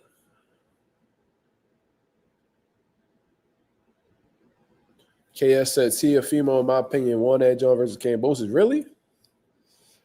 I thought Kambosos was outboxing him, styling on him.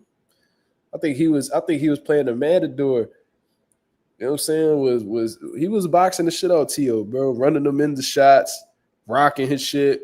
T.O. was just coming forward with reckless abandonment, bro. Not boxing. You know what I'm saying? He took a lot of damage that he didn't need to take. Raymond Ford versus Oshaki Foster, I love it. Especially how the way Ford looked in his last fight.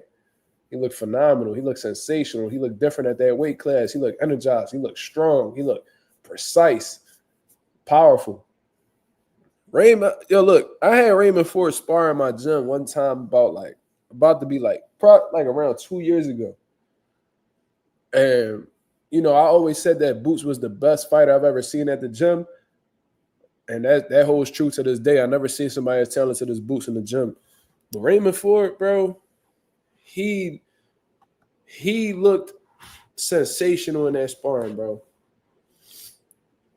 Like that was one of the sharpest, you know, sparring sessions I ever seen from an individual.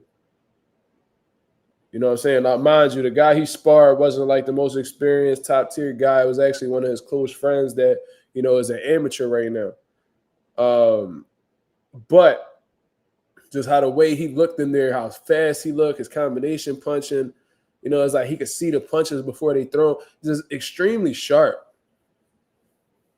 And on some real shit, bro, based off how the way, you know, I got to do a little bit more Googles. I got to see some of, you know, Oshaki's, you know, better performances. But I don't know. I like Ray over Oshaki. I ain't even going to lie to you. Maybe that's me being biased because he my Camden brother, you feel me? But I don't know. Do y'all think one of these upcoming super middleweights will eventually knock Canelo off? In my opinion, he's declined, and then one of them have a chance to pull it off. Even Jamal has the best chance in his career to win right now. Well, you know, look, like I say, boxing is a small window. It closes more and more each and every day. You know, Canelo has been a professional since he was, 14, 15 years old. This man has been boxing professionally for more than half his life. You feel what I'm saying? This is what people got to take into consideration. He started boxing when he was 15 years old, and I believe he's 32, 33 now. So what, he been a professional for almost 2 decades. So he's definitely on the decline. And, it is going to get to a situation, I think is, especially the longer he stays in the sport, unless he walks out right away. Canelo doesn't look like he's going to walk away from boxing anytime soon. So there it is going to, it's almost inevitable. Like, it's bound to happen where, he's going to get old overnight. He's going to fight one of these young dudes. He's 34 years old. Well, that's 19 years. More than half of his life he's been fighting professionally. You feel what I'm saying? So because of that, he's bound to get old overnight at any moment now. And, if he walks in old in one of these fights and he fights one of these young guns at super middleweight, it's bound to happen. It's bound that he gets upset and that he's no longer the same. You feel what I'm saying? It happens to everybody. Like I said, unless Canelo just knows that he's no longer, himself, and he walks away on his own terms, it won't happen. But, the longer he stays around, the more likely he will get exposed. It's raining for you right now? Is it? I don't think so. But I don't know. I can't really see outside right now. It's dark as shit. You know what I'm saying? It's bad. It's almost bound to happen. If he sticks around, if anybody stay on the block too long, they get ran off that joint. You feel me? Tay says, if you're not a Bivol or better be if Canelo beats you. I disagree. I think Benavidez beats Canelo.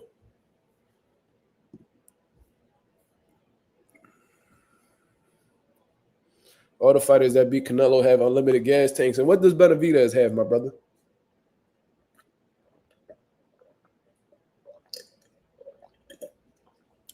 I don't know, Jamal.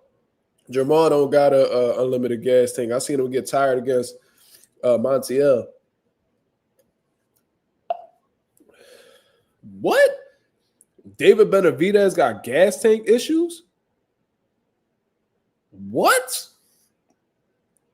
Who told you that? What fight did he look? Ho.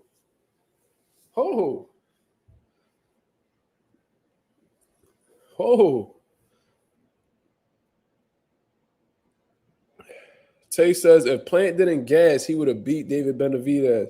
Benavidez got tired in his last fight. I disagree with that. But to answer that first part, what fatigued Plant? A lot of people say if but what people don't really consider is the reason why Plant gassed was because of David Benavidez. You feel what I'm saying? If Plant didn't gas, he would have beat Benavidez. Well, Benavidez was responsible for making Plant gas. And, them body shots did it to him. Breadman came on my channel and told me that. You know what I'm saying? So it's like, you got to give Benavidez some credit. Plant didn't gas out on his own. Benavidez was responsible for that. Body shots was definitely money. Same shit that took all the gas out Andre tank. You feel me? Them body shots, they could do a number on you. If you're not ready for them Jones, they take you out the game, cuz. I done heard, bro, I'm gonna tell y'all something. I done heard niggas scream getting hit with body shots. I've heard niggas, I heard niggas, like body shots really do that shit to niggas, bro. I've heard niggas scream getting hit with body shots. Real shit. You get hit with a good one, nigga, you gonna be cooked for a little while.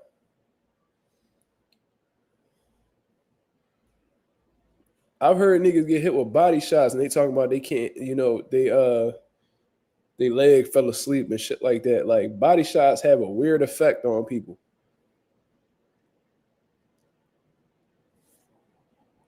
Benavidez definitely don't got gas tank issues. Canelo has gas tank issues, if anything.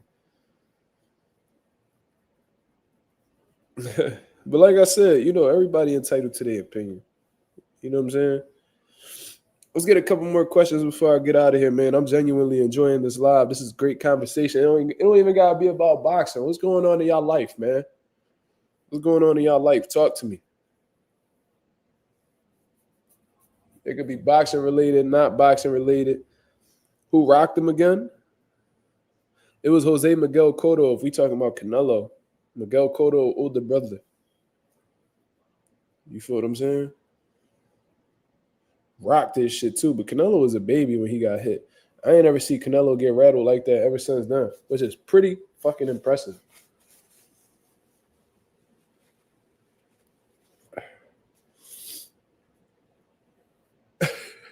Coffee play a funny motherfucker, bro.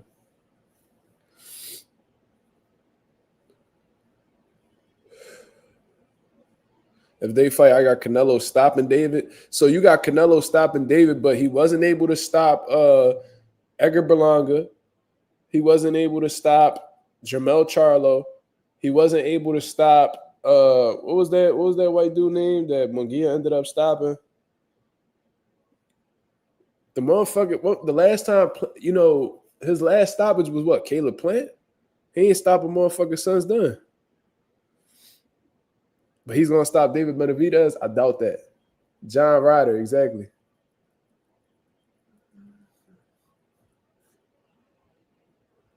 Marissa said, I'm glad to be off a week from school. Shit. Marissa, how old are you, Marissa? What, you in college? That's what's up, though. I used to love that shit. Them little winter breaks and shit. Holiday breaks. That's that shit. I used to love that, bro. Life was so amazing when I ain't had no responsibilities, bro. Shit made me appreciate my parents so much more, though.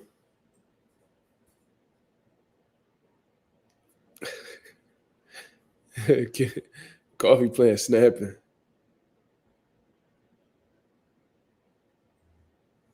Because Canelo got love for the fighters. He ain't got love for David. Did you watch that press conference with Canelo and Berlanga? Canelo literally told him that he ain't gonna show that nigga no remorse, no mercy, and still couldn't stop Edgar Berlanga. Oh, you 16, so you in high school, so you like a sophomore, junior. That's what's up. That's good. You a pretty intelligent boxing fan for your age.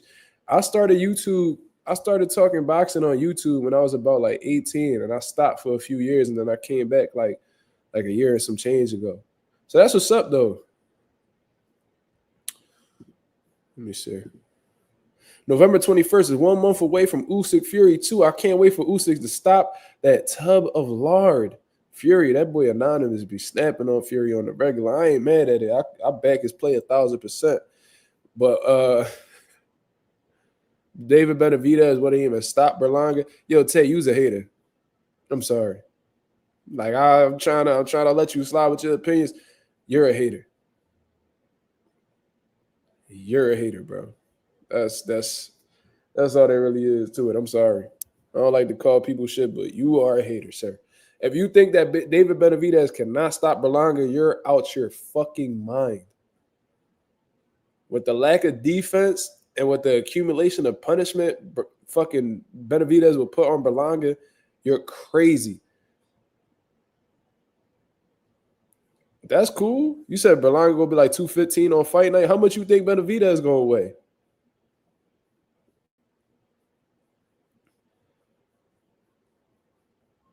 Damn, Anonymous be snapping. But the end to go back to this initial, he throwing shots at boxing film.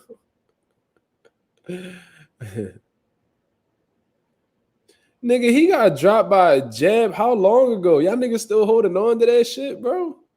How about Berlanga? Berlanga was getting dropped by niggas who was nobodies. Benavidez will stop Berlanga, bro. I don't give a fuck what nobody say. Did he ever call up the gym? You already know he didn't, Coffee. But Usyk Fury 2, I'm looking forward to that shit, man. That shit got me excited. I can't wait to see the adjustments Fury make, how Usyk is going to be able to maneuver through it. Because it was a good competitive fight the first time. I ain't going to lie to you. I went back and watched it again. Great competitive fight. I want to see, I want to see Fury.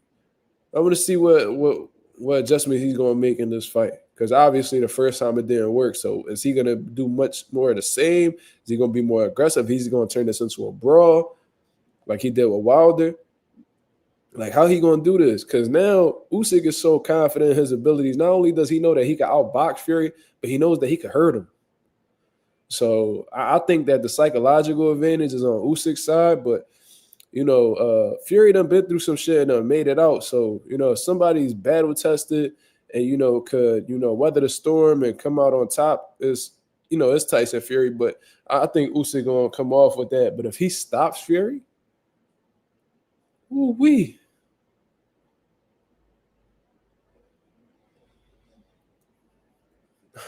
Ooh-wee. He stopped Fury, bro. That nigga Usyk is number one pound for pound, hands down, in my opinion. I mean, to come into heavyweight and cause that much of a ruckus, bro. Ooh-wee.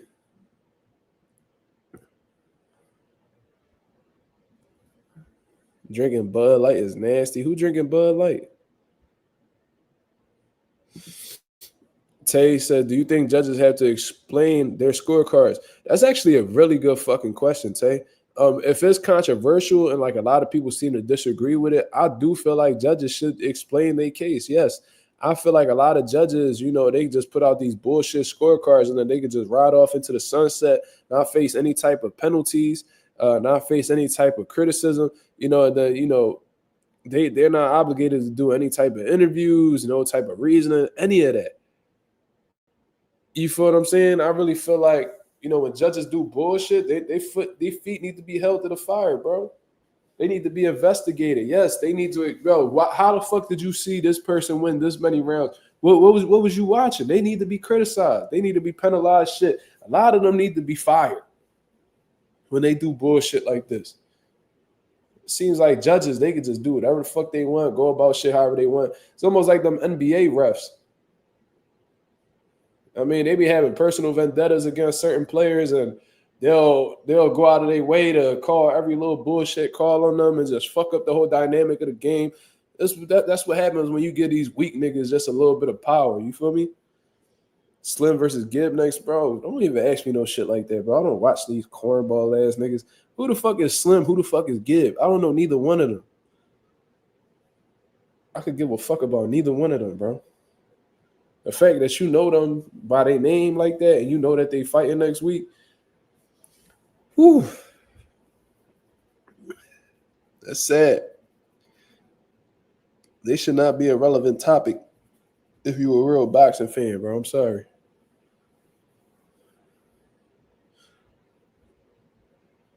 I don't know. Them social media niggas got his own lane, bro. I don't know. But I don't tap into them because, you know what I mean? They not part of my world. You know what I mean? Real fighters, they part of my world. I don't focus on niggas who using boxing as a way to, you know what I mean, get a check.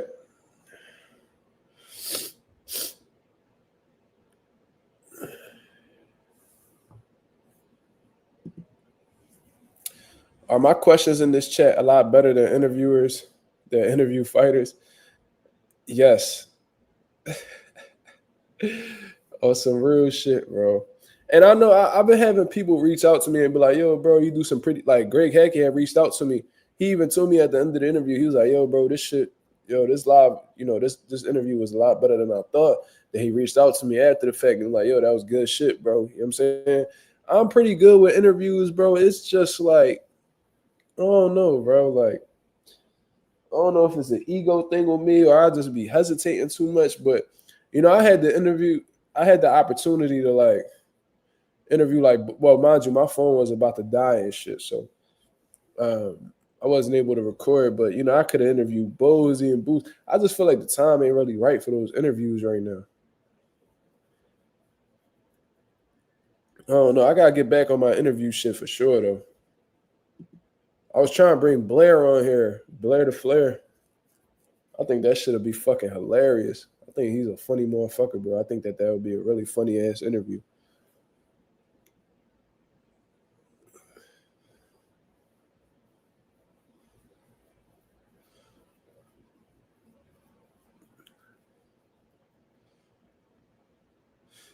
You said I'm still weak at Ben Whitaker faking an injury, then beating up a fan at the air. He beat a fan up at the airport. I ain't hear about that. Is Loma completely done? Because if not, he probably fights the winner of Abdullah versus Raymond Mortataya. Ooh, I like Abdullah versus Mortataya. That's a good fight. But to answer your question, I don't think he's completely out. I just feel like Loma didn't want to fight for the rest of the year. I heard somebody mention that he didn't want to fight for the remainder of 2024. He wanted to spend time with his family. He said that he will resume. This is according to the reports that I saw, that he will resume training in 2025. So if he's sure that he's going to resume training in 2025, I don't think he's going to train for no reason. I feel like he's going to come back next year. You know what I'm saying? So I don't know if he's going to fight the winner of Abdullah and Raymond Mortataya. I don't know if he's going to get back in negotiations with Tank. I don't know what the fuck he's going to do, honestly, bro, because it sounds like he already tapped out from a mental aspect. You know what I'm saying? Maybe that time off that he'll take in 2024 will, reignite, his flame for boxing. We just going to have to see. I don't know. Ben Whitaker is hilarious. Do you remember Mike Tyson beat that white kid? Yeah, on that airplane. Yeah, white boy was drunk, talking crazy, calling him a peasant and shit. And Mike started smacking him the fuck up, nodded his whole shit up. Yeah, I remember that. That need to be done to hecklers more often. Like, bro, if you're fucking with a professionally trained fighter, mind you, it's a difference between a nigga who could fight and somebody who's professionally trained to fight. Two totally different people, two totally different levels. If you build up the audacity to fuck with them and pick with them when you know that they're more than capable of putting you in the hospital or possibly taking your life, you deserve whatever consequences come behind that. I would never play with and look, you could ask just about anybody. Like, I grew up in boxing. I could hold my hands with a good amount of people, bro. I would never play with Mike Tyson because, first of all, I love Mike Tyson. I would never even try. I'm not a heckler. It's not in me to want to fuck with people. But let's say I'm fucking with a nigga like Keith Thurman. I'm talking shit to Keith. Oh, Keith, you a bitch. Why you don't want to fight? I am very aware that my chances going blow for blow with Keith Thurman might not be a good idea. You know what I'm saying? But if I'm fucking with Keith, talking shit to Keith, bro, I gotta be ready for however the way Keith Thurman respond. You feel what I'm saying? So it's like you gotta be careful how the way you play with these niggas out here. And if you really had the audacity to fuck with people when they ain't fucking with you and they're professionally trained to whoop your ass, I hope they beat the shit out you, bro. Just keeping it 1,000. And Mike Tyson swelled boy face all up. And what was crazy was Mike had his knees on the airport seat. He didn't even have like his feet underneath him when he was hitting him. So you was just getting hit with all upper body strength.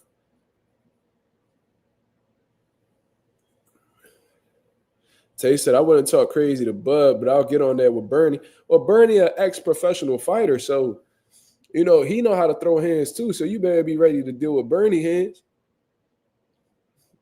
I think Bernie had a few professional bouts, so he know how to rumble too. You just got to be careful, bro. You can't underestimate nobody. I'm just not a problematic nigga, so I wouldn't really. A lot of these dudes, I walk past them like I don't know them anyway. I done been in front of some of the most popular, famous fighters. The fuck?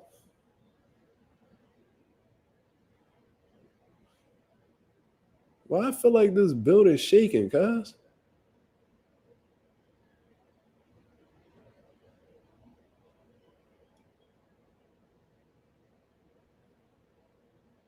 The fuck going on?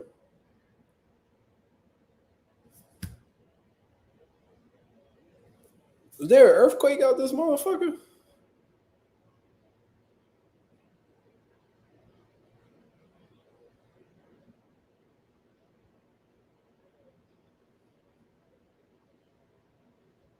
What the fuck was that?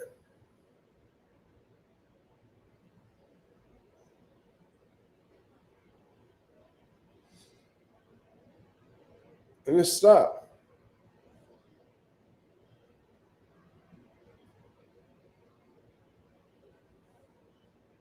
Nigga, am I tripping?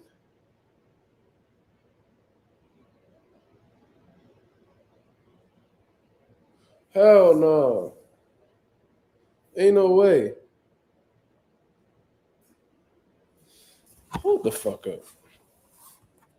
There's no way, bro. There ain't no way that was just an earthquake, bro. Philly get earthquake. We had an earthquake not too long ago, but it was a real small joint. Yo, babe. You awake? Did you feel shaking? So I'm tripping. I felt like the fucking crib shaking, bro.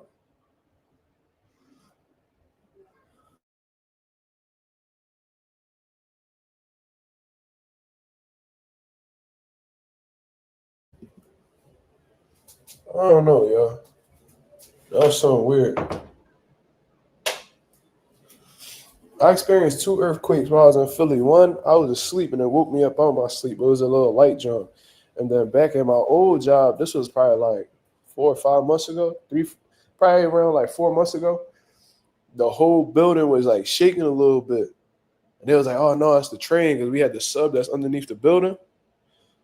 And come to find out, it was an actual earthquake that started in New York and then came down here. I ain't tripping. That was something, bro. Ain't nothing wrong with me health-wise.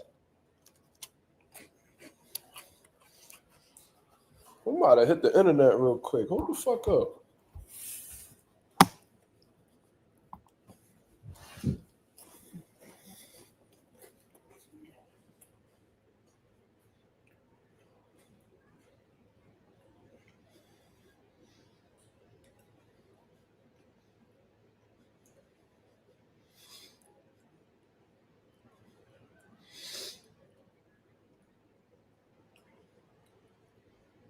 I don't see nothing. I must be tripping.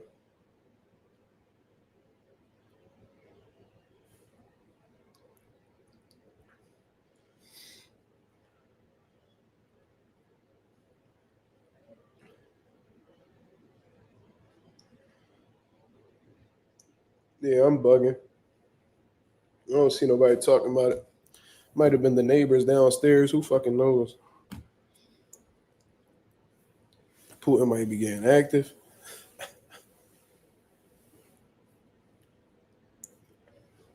It was wind. Nah, wind don't make this building shake, bro.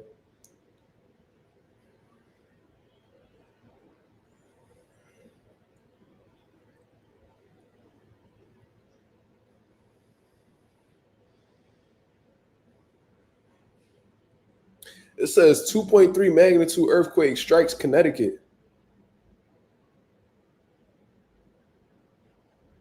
What?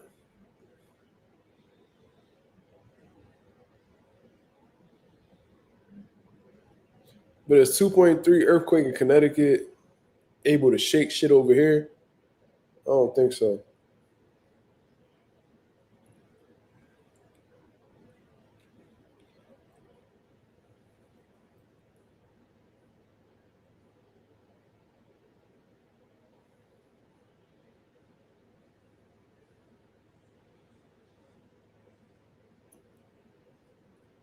I don't know. It is what it is. I ain't tripping. But that shit really had my table shaking, bro. I got a strong ass fucking countertop. And this shit was moving, cuz.